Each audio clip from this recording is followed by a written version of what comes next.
Everyone, it is Jordan. We're talking about more Tyranids, favorite bugs, the best bugs, and we're going to try and figure out what specifically is our best ranged bug today. I'm going to be taking a look at a couple of really good meta choices that we currently have for range shooting, really dial into their profiles against other profiles that we're going to see a lot in the meta right now, and see which units stack up the best in our bug army. Over our codex, I really feel like these five, kind of six styles of units are the units that we're really kind of frontlining for our range choices as Tyranids. So we're going to see how each of these profiles stack up against each other, against four different defensive profiles, and see which one is really doing its job, and maybe see where, some profiles are lacking a little bit. So we're going to have the Exocrine Tyranid with the acid spray, that's the big flamer, the Tyranid with the rupture cannon, that is the casino cannon, as I like to call it, the zoanthropes with neurotyrant and without. We're going to be testing both of their profiles, the blast profile as well as the las cannon profile. And then last but not least, we are going to be looking at the maliceptor. Here are our range profiles. Exocrine, blasting heavy, d6+3 attacks apiece, hitting on 3s, 2s of course if you stood still, strength 9, recently changed with the data slate, -3 AP and then 3 damage. Acid spray, d6+6 attacks, it's a flamer, so of course it hits all the time. Strength 6, AP -2 and 2 damage. Notice the acid spray does not ignore cover though, just something to keep in mind even though it is a flamer. Rupture cannon, it has heavy, it's 2 attacks, hitting on 3s, 2s of course if you stood still, 18 strength, AP -4, and then d6+6. This was the other ranged profile that got a legitimate buff. Used to be 2d6, now it is d6+6, which is pretty good. The Zoanthropes blast, it's going to be d3 blast attacks, of course hitting on 3s, 2s if you're chilling with a neurotyrant, strength 7, AP 2, and then d3 damage APs. The Zoan's las cannon profile, 1 attack apiece, so you'll get 6 if you run a max squad. Hitting on 3s, still +1 to hit, of course, if you're with the neurotyrant. Strength 12, AP 3, and then d6+1 damage each on those. Last but not least, very similar profile to the Exocrine. It's the Maliceptor's d6+3 blast, hitting on 3, strength 10 instead of a 9, which we'll see comes up a little bit in a couple of profiles. Then we have AP 2 instead of 3, and then 3 damage a piece. Okay, first up we have the Intercessor Squad. Before I start rambling about a bunch of different numbers, let me walk you through exactly how this table is going to be set up. Of course, on the left, we're going to have our different units with various profiles. And then up top, it's going to be just an average of what's to be expected for each of these profiles, just on an overall average roll. So we have hits, and then wounds, unsaved wounds, models killed, and then chance to kill. When we look at some armor units, like a rhino and a knight, the models killed is going to change to damage done. And then I believe we're doing Custodian's Wardens as well, and that will be damage taken as well, because we'll get to that. But anyways, on the left we have the Exocrine, then the Tyranid acid spray, the rupture cannon from the Tyranid, and then Zoans without the neurotyrant. The first number you'll see in each of these columns is going to be the blast profile, and then the second number is going to be the lance or the las cannon profile. And then after that we have Zoans with the neurotyrant. Same thing, the first number is going to be the blast number, and then the second number is going to be the las cannon profile. And then last but certainly not least, we got the brain bug, the maliceptor. All right, so just walking through, this is against a normal Intercessor Squad. So normal Space Marines, there's going to be T4, 3-up save, 2 wounds apiece. All right. So the Exocrine, I forgot to mention this, the Exocrine and the Rupture Cannon, both, we're going to be looking at the heavy bonus if they stood still or if they moved. So the first number is going to be if they moved, And then the second number that I will say is going to be if they stood still and if they got that +1 to hit from the heavy bonus. All right, so Exocrine, if it moved, we're expecting 5 hits, 4.2 wounds, 3.5 unsaved wounds, 3 models killed, and then a 25% chance to kill a 5-man intercessor squad. Now, if Exocrine stood still and got that heavy benefit, we're looking at 6.2 hits, 5.2 wounds, 4.3 unsaved wounds, 4 models killed, and then a 44% chance to kill the unit instead of the 25%. You can see the +1 to hit does come into effect greatly. Basically, just an additional pip for every single one of those statistics for that gun. Next up, we have the Tyranid Acid Spray. We're going to be looking at an average of 9.5 hits, 6.3 wounds, 4.2 unsaved wounds, 4 models killed roughly, and then a 41% chance to kill a 5-man intercessor squad. So pretty similar to a stationary Exocrine. Very interesting to look at. Yeah. Next up, we have the Rupture Cannon for the Tyranid. Hopefully, you are not shooting your Tyranid Rupture Cannon at a 5-man intercessor squad. But anyways, if it moved, you're going to be looking at 1.3 hits, 1.1 wounds, 1.1 unsaved wounds, and then 1 model killed, because any unsaved is just going to be killed and they're not going to be able to save it. It's AP4, and then a zero chance to kill, because you only have 2 shots. Now, if your Tyranid stood still and was shooting at intercessors, you're going to be 1.7 hits, 1.4 wounds, 1.4 unsaved wounds, 1 model killed, and then still a 0% chance to kill because it's just 2 shots. Moving on to the Zoanthropes. Now, this is without the Neurotyrant. And remember, the first number I'm going to be talking about in each of these categories is going to be the blast profile without the Neurotyrant's buff.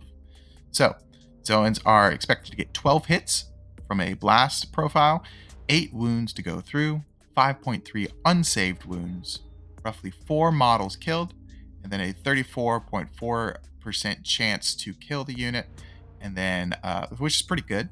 And then with the las cannon profile, you're looking at 4 hits, 3.5 wounds, 2.9 unsaved wounds, and then roughly 3 models killed with that profile, and then a 9.8% chance to kill the unit. So obviously this is not the profile that you're going to be using to kill intercessors with the Zoanthropes. Next up, the Zoanthropes with the Neuro Tyrant buff, basically +1 to hit. You'll get 15 hits, 10 wounds, 6.7 unsaved wounds, 5 models killed, and then a 57.3% chance to kill the unit, and that's with the blast profile, of course. Then with the Lance, the las cannon profile with the Neurotyrant buff, you're looking at 5 hits, 4.3 wounds, 3.6 unsaved wounds, 4 models killed, and then a 24.2% chance to kill the intercessors. So right away we can see how much +1 to hit affects the Zoanthrope profile, which is pretty staggering difference, around like 20% increase on both of those profiles, which is pretty, it makes sense because you have so many models activating with that +1 to hit. Then last in this, you have Maleceptor. You have 5 hits, 4.2 wounds, 2.8 unsaved wounds, 3 models killed, and then an 11.8% chance to kill the unit. It is definitely worse than the Exocrine because of that pip of AP, but interesting to see. The Rhino. So this is taking a look at just a regular Rhino chassis for Space Marines. I think a lot of transports share this profile, and a lot of bugs actually have a pretty hard time cracking transports and getting the gooey bits inside, which is tough. So I think this is an important profile to understand where our guns line up. And I was talking about before, instead of models killed in that second to last column, we're going to be looking at the damage dealt to this unit, just because, if you kill a model in this unit, then you've done your job, the Rhino's dead. Anyways, Exocrine, if it has moved, you're looking at average of 4.3 hits, 2.2 wounds, 1.8 unsaved wounds, then roughly 5.4 damage dealt, and then a 9.2% chance to kill. Now with these, higher wound targets, some of the damage dealt numbers are going to be a little bit funky because it's just taking the averages of how many saves are going to be taken multiplied that by the damage. So I know that Exocrine's 3 damage, so there's no possible way it's going to have 5 damage, but it's just average taken over. Next, if the Exocrine was able to stay stationary and get the +1 to hit, you're looking at 5.4 hits, 2.7 wounds, 2.3 unsaved wounds, 6.8 damage dealt, and then a 17.7% chance to kill a Rhino chassis. It's pretty cool that, and I think a lot of that is due to the buff with the Exocrine. These numbers would be a lot lower if the Exocrine was still shooting at strength 8 instead of a strength 9. Next up, we have the Acid Spray Flamethrower. You have an average of 9.5 hits, 3.2 wounds, 2.1 unsaved wounds, 4.3 damage dealt roughly, and then a 5.2% chance to kill. This is not really the target, hopefully, for the Acid Spray gun, so, there it is. Now, the Rupture Cannon, this is definitely where the Rupture Cannon is going to shine for Tyranids. If the Rupture Cannon moved, you're looking at 1.3 hits, roughly, 1.1 wounds, 1.1 unsaved wounds, because the AP4 is just going to punch right through. Damage dealt roughly 10.4, and then chance to kill, if a Rupture Cannon has moved, is a 55% chance to kill, roughly. So that's a pretty good shot that you're going to kill a Rhino with a Rupture Cannon, even if you moved it.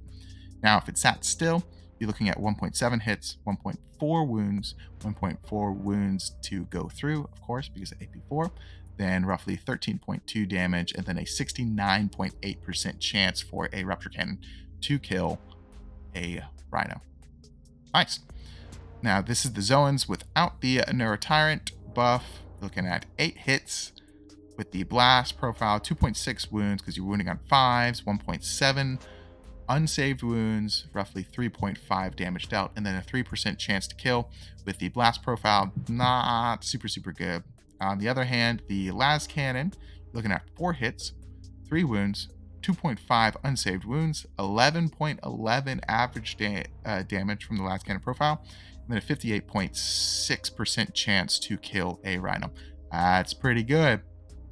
Now, on the other side of the coin, if we're attaching a Neurotyrant to it, first up with the Blast profile, we're looking at 10 hits, 3.3 wounds, 2.2 unsaved wounds, 4.4 damage dealt, 6.5% chance to kill. And if you compare the two, with and without the Neurotyrant, it is pretty close to almost, it ends up evening out just a little bit, but you can definitely see the improvement for +1 to hit. And then the Las Cannon profile for the Zoanthropes, you're looking at 5 hits, 3.7 wounds, 3 unsaved wounds, an average of 13.7 damage dealt, and then a huge 73.4% chance for the Las Cannon profile on the Zoanthropes to kill a Rhino. Pretty good. Last but certainly not least, our beautiful Brain Boy Maliceptor, 4.3 hits, 2.9 wounds, 1.9 unsaved wounds, then 5.8 damage dealt, and then 11.3% chance to kill. Now, the reason why it's different from the Exocrine, of course, is because the Maliceptor is going to be wounding on 3s instead of 4s.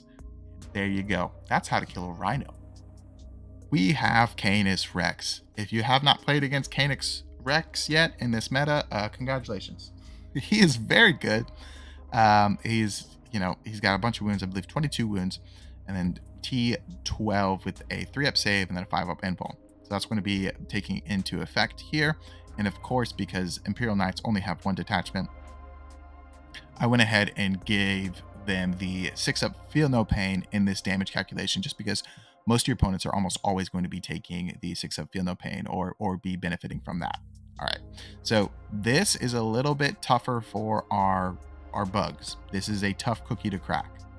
All right, so same thing as before. Exocrine first numbers are going to be if it moved, second is going to be if it stood still, and so on. Same thing for the Rupture Cannon, and same differentials with the Zoanthropes and Neurotyrant. So Exocrine, we're looking at an average of 4.3 hits, 1.4 wounds, 1 unsaved wounds, and then 2.4 damage dealt with a 0% chance to kill. And that is if the Exocrine moved. And remember, we're still factoring in that 6-up Feel No Pain. So that's why damage dealt is going to be 2.4 rather than just a flat 3. Then, if the Exocrine doesn't move, we get that +1 to hit. We're looking at 5.4 hits, 1.8 wounds, 1.2 unsaved wounds averagely, and then a damage dealt of just flat 3 taking to that the average into effect. Still on both of those profiles, very close to a 0% chance to kill. Next up, acid spray. We're looking at 9.5 hits, just because it's the same roll as it was before. 1.6 wounds, 1.1 unsaved wounds, and then average 2 damage dealt, and then 0% chance to kill.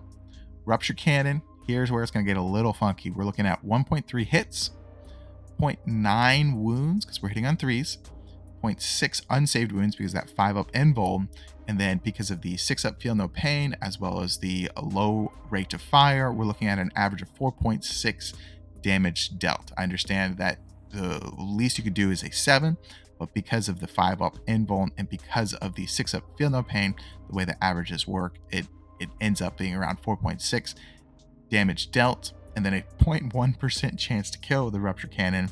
If you go ham on it, awesome. But likewise, station, the numbers are going to be a little bit better, or stationary rather. You're going to have 1.7 hits, 1.1 wounds, 0.7 unsaved wounds, and then 5.9 damage dealt, and then 0.2%. Now, of course, these aren't like real numbers, but I just wanted to highlight firing a rupture cannon on its own. It is very, very swingy, but on the averages, it's kind of tough firing into one of these knights like this. But moving on, Zoans without the Neurotyrant buff, the first profile, the blast profile. Hopefully you're not shooting this at the night. You're going to get 8 hits, 2.7 wounds, 1.8 unsaved wounds, roughly 3 damage dealt after the 6-up feel no pain, and then a 0% chance to kill.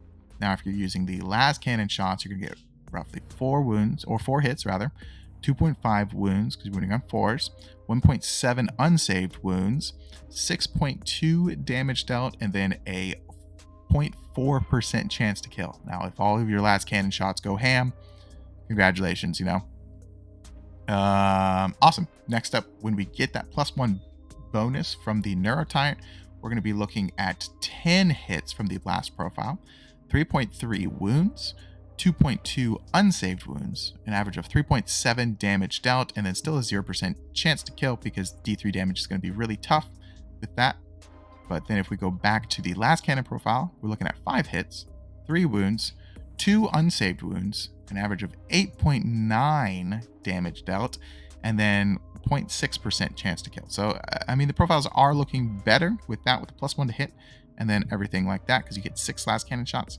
But 0.6 is still definitely not what we're going to be excited for. Last but certainly not least, Maleceptor, of course. 4.3 hits, 1.4 wounds, 1 wound, 2.4 damage, and then a 0% chance to kill. And of course, it's going to be pretty much exactly the same as the Exocrine moving profile because the AP3 doesn't matter in this case because they're going to have a 5-up invuln. All right, the toughest profile we're going to be looking at today actually is the Custodian Wardens. And this is, I've put in the numbers for a nightmare scenario. They've popped up. They're 4+ feel no pain during our shooting phase, and they're being led by a character. So of course they get that -1 to wound with any weapon that strength is higher than their toughness. So zipping through this, Exocrine, we're gonna get 5 hits because we get an extra little buff from Blast, 2.5 wounds, 1.2 wounds unsaved, and then 1.7 damage dealt with a 0% chance to kill. And that is, of course, all of those numbers might be a little bit funky because of that 4 feel no pain skews the numbers so much heavily into the Warden's favor on that. Now, all of that was if the Exocrine moved.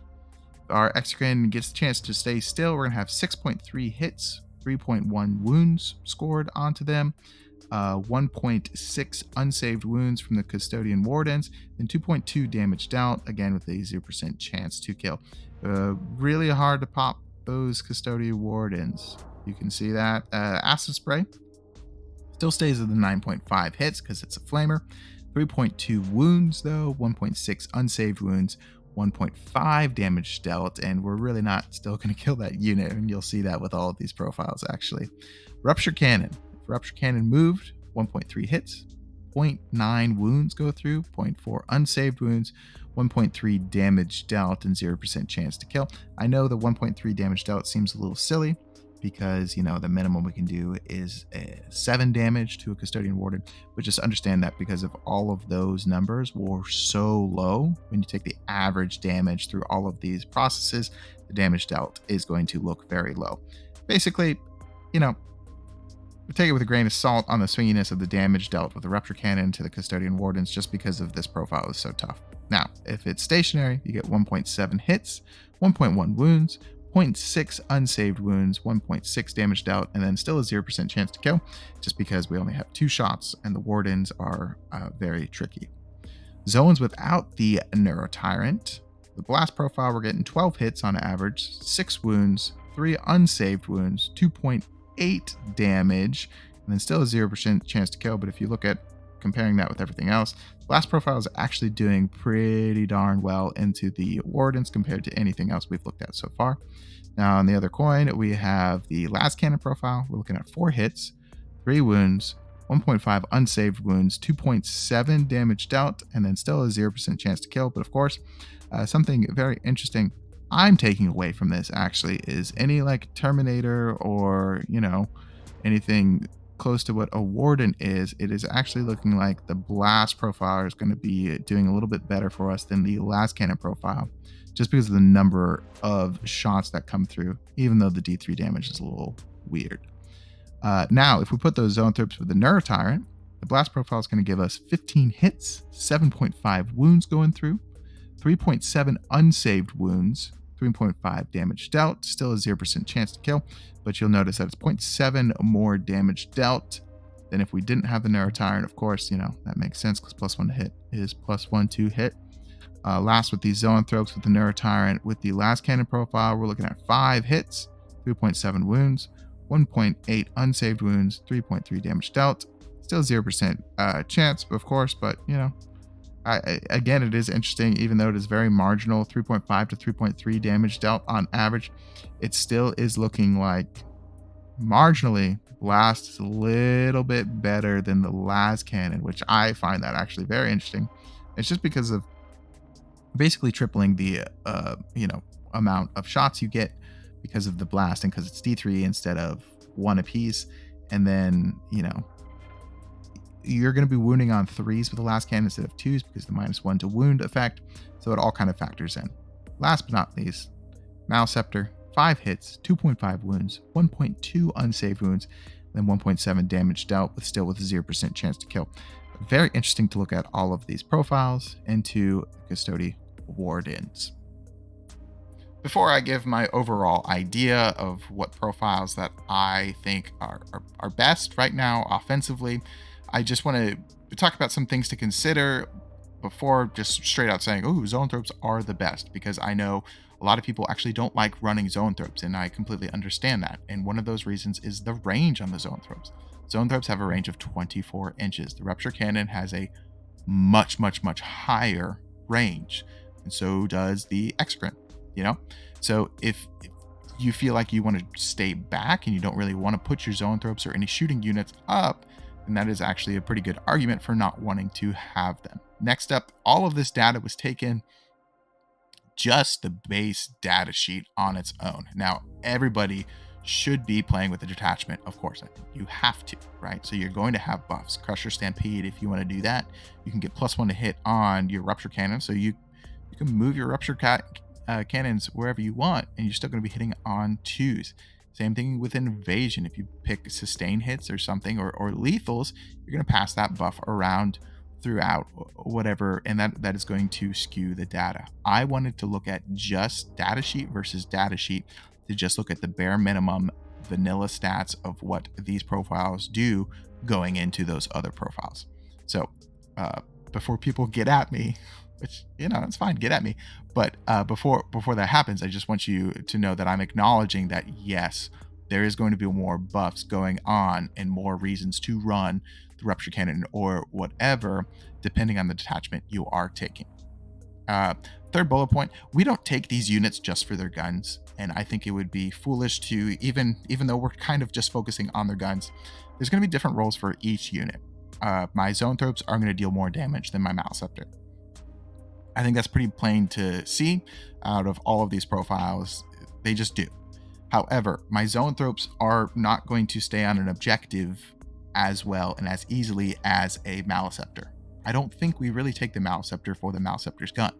I think we really take the Maliceptor for a mid-table bully and being able to just push it into the center, get that -1 to hit buff, and then just really, capitalize on that chassis rather than just using its gun all the time. If we were taking the Maliceptor just for its gun, then, I think we would be seeing just flat 3 Exocrine and no Maliceptor or something like that, regardless. So that's something to take in effect. Also, same thing with the Tyrannifex. The Acid Spray gun for the Tyrannifex was definitely not a front runner in all of these damage profiles. Well, maybe with the Intercessors, but that's not really why we're 100% taking the Acid Spray. I think it is a very good flamer. However, it's one of those profiles we want to push up to the center and just threaten Overwatch and threaten a high primary score by having this such a bulky profile right on the center objective or on a close objective. I think that's one of the reasons why we actually take the Acid Spray Tyrannifex. And last, I know all of these profiles I thought it was a pretty diverse range of profiles that people will see or something like that. But when you get to toughness 13, which isn't super, super, super common, but it does happen. When you get to toughness 13, the Rupture Cannon does it's still not amazing, but it is still better than the last cannon profile of the Zoanthropes, because you're going to get that 3 up to wound instead of a 5 up, which is a huge, huge, huge, huge difference in statistics to wound. So, the Casino Cannon, the Rupture Cannon does have its merits in those things. And I don't think you would be wrong to say that you still want to run your Casino Cannon because you're scared of some of these ginormous knights that are walking around all of a sudden. So keep that in mind before you, run at me with, button invasion or button crusher stampede. I know. I just wanted to look at the bare minimum of what all of these profiles do and just compare it against the base stats of other profiles as well. Here's my rankings. I think our clear front runner in terms of damage to a vast majority of profiles is going to be the Zoanthropes with and without the Narrow Tyrant buff. And that, I think, is because you're either going to have 6 last cannon shots, which do really, really, really well into a wealth of different profiles, or you're going to have 6 blast shots. And I think the versatility of the Zoanthropes themselves really, really, really help in a manner that a lot of other profiles don't, because the Rupture Cannon is going to shoot at what a Rupture Cannon wants to shoot at, whereas the Zoanthropes can activate into pretty much anything and have a relatively good time of it because they have that flexibility of either having the blast weapon or the last cannon shot. And that's why I think I rank the Zoanthropes so highly. One more thing I do want to put into effect is I did not consider the Neurotyrant's Flamer in any of these damage profiles, just because I really wanted to focus on the Zoanthropes damage profile. But go back and really look at this and understand that there's also a 2d6 strength 5 AP1 ignores cover 2 damage flamer that is also backing up all of these Zoanthrope shots, which is really, really nice too. That is another point. Zoanthropes now split fire really easy because you can say, okay, I'm shooting all my last cannon shots at this Rhino, and then I'm going to use this flamer to hit some jump pack intercessors or whatever. So that is why I rate the Zoanthrope so highly. I play them with a Neurotyrant right now, and I've been really enjoying it. Next up is Exocrine. I think our number 2 gun is it's just really good. He's on a relatively durable chassis. They have to actually, commit something into the Exocrine in order to kill it. And then the Exocrine also does kind of go into 2 different profiles. Just like the Zoanthropes, you're going to have a good number of shots that can go into elite infantry or even small transports, and it works relatively well as, giving reroll 1s to anything else that shoots at what it just shot at. Then next on my rankings, I like the Acid Spray, just because of some of the things I mentioned before. It's a really good Overwatcher. It's still a good gun, kills infantry really, really, really nicely. and then and then it has that Overwatch threat with a ginormous, really durable chassis. Okay. Then if we're talking about guns strictly, I think the casino cannon, the rupture cannon, I do have to acknowledge that the D6 plus 6 damage is quite the roll. You know, you can definitely pop a lot of light armor very, very easily. The AP4 is disgusting, you know, against Tyranids, against an Exocrine. If you're shooting into an Exocrine, Rupture Cannon has a pretty good chance of taking it out. So that is something to consider. So I think it is definitely, it's a good gun. I just think, you know, if I'm taking a T-Fex right now, I'm probably still taking the Acid Spray. One more thing I do also want to point, and I'm sure somebody has maybe already commented about it, is I also did not include the Stinger Salvos and the Tyranid. I often think that the Stinger Salvos, because of their low strength and their low, really it's the AP, it's just chip damage, and it's any damage that I have with the Stinger Salvo is kind of just like a breath of fresh air. I'm never really expecting it to happen. So that is kind of how I went about our profiles and our damage series as well with that. So I know. Last but not least, the Maleceptor. The gun is okay. It's like Exocrine choice 4 and 5 or 3 and 4 if you're running 2 and 2. I still love the Maleceptor. I take the Maleceptor because of its strong durability. It's -1 to hit aura, and it actually kind of hits in combat now with the pluses to strength. So I know he's ranked so low on my rankings. However, because of the other things this model does as a unit, I will often take a Maleceptor before I take a Tyranid of any kind. You know? All right. All right, a little bit of a shorter video today. I hope you enjoyed it. You know, if you agree or disagree, please let me know in the comments. Comments really help our videos. Like and subscribe, all of that, of course. But most importantly, I want you to make sure that you're trying to make it out to our live shows every Wednesday, 5:30 p.m. Eastern Standard Time. We have a great time every single night. We're always in a good rotation of competitive armies and just some really good content, if I do say so myself. So thank you again for hanging out. Thank you for watching. See you Wednesday.